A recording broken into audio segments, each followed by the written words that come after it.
ஒரு நிறுவனத்தில் ஒரு அமைப்பு இருந்தது. அனாமதேய புகார் அமைப்பு. யாரும் பயமின்றி தவறுகளை தெரிவிக்கலாம் என்று சொன்னார்கள். அந்த அமைப்பை நிர்வகித்தவள் பிரியா. ஒரு நாள் அவள் கவனித்தாள். தலைமை புகார் செய்தவர்களின் அடையாளத்தை விசாரணைக்கு முன்பே கண்டுபிடிக்கிறார்கள். அமைப்பின் உள்ளே நுழைந்து மெட்டாடேட்டா பார்க்கிறார்கள். யாரோ புகார் செய்தால் அவர்கள் வேலை போகிறது.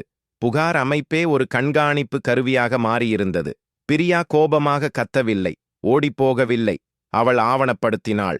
ஒவ்வொரு லாக் கோப்பையும் சேமித்தாள். ஒவ்வொரு இமெயிலையும் பதிவு செய்தாள். 3 மாதம் தனியாக அமைதியாக கவனமாக வேலை செய்தாள். பிறகு அவள் வெளியே சென்றாள்.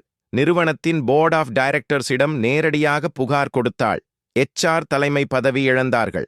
அமைப்பு சீர்திருத்தப்பட்டது. பிரியாவுக்கு கம்ப்ளையன்ஸ் டைரக்டர் பதவி கிடைத்தது. மக்கள் கேட்டார்கள், பயமாக இல்லையா? அவள் சொன்னாள், பயமாக இருந்தது. ஆனால் ஆவணங்கள் என்னோடு இருந்தன.